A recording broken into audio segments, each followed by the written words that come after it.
অসমের 7টি জেলায় ছড়িয়ে পড়েছে আফ্রিকান সোয়াইন ফ্লু। সোয়াইন ফ্লুতে আক্রান্ত হয়ে মারা পড়ছে হাজার হাজার শূকর।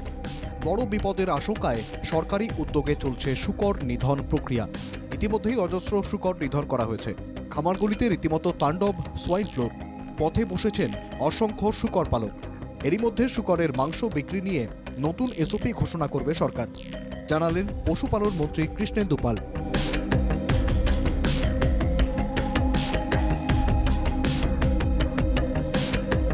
পশুপালন মন্ত্রী কৃষ্ণেন্দু পাল আফ্রিকান সোয়াইন ফ্লু নিয়ে উদ্বেগ প্রকাশ করেছেন। মন্ত্রী বলেন, রাজ্যের 7টি জেলায় ছড়িয়ে পড়েছে সোয়াইন ফ্লু। সতর্কতা হিসেবে এসব জেলায় শূকরের পরিবহন বন্ধ করা হয়েছে।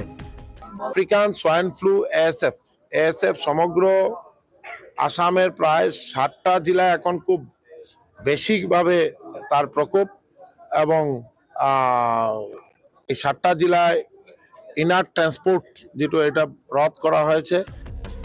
রোগাক্রান্ত জেলাগুলিতে শূকর পালকরা মারাত্মক ক্ষতিগ্রস্ত বলে স্বীকার করেন মন্ত্রী কৃষ্ণেন্দু পাল। ক্ষতিগ্রস্ত শূকর পালকদের শীঘ্রই ক্ষতিপূরণ দেওয়ার ব্যবস্থা করা হবে বলে জানান তিনি।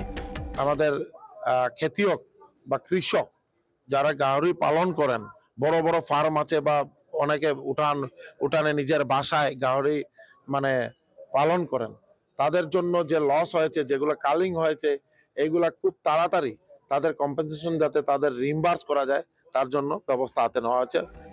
শূকর পালকদের যে ক্ষতি হয়েছে তার জন্য আর্থিক ক্ষতিপূরণ দেওয়া হবে।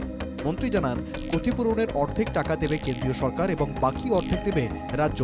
তাছাড়া শূকর নিধনের জেরে ক্ষতিপূরণ আগে দেওয়া হবে। ইতিমধ্যে হিসেবপত্র করা হয়েছে।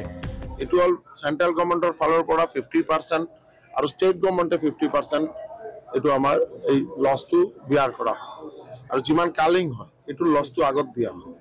তো য'ত য'ত কালিং হৈছে তাৰ লছৰ হিচাপটো আমি এতিয়া ক্যালকুলেট কৰিছোঁ, আৰু অহা কেইদিনৰ ভিতৰত তেওঁলোকৰ একাউণ্ট এইটো রিইম্বার্স করা হবে।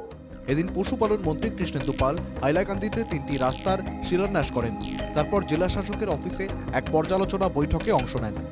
বিভিন্ন বিভাগের কাজের অগ্রগতি পর্যালোচনা করেন। ডিসেম্বরের মধ্যে গ্রামীণ রাস্তার কাজ শেষ করার নির্দেশ দেন। 30শে নভেম্বর মুখ্যমন্ত্রীর হাইলাকান্দি সফরের কথা। মুখ্যমন্ত্রীর অনুষ্ঠান রয়েছে রবীন্দ্র মেলার মাঠ। এই মাঠ পরিদর্শন করেন মন্ত্রী।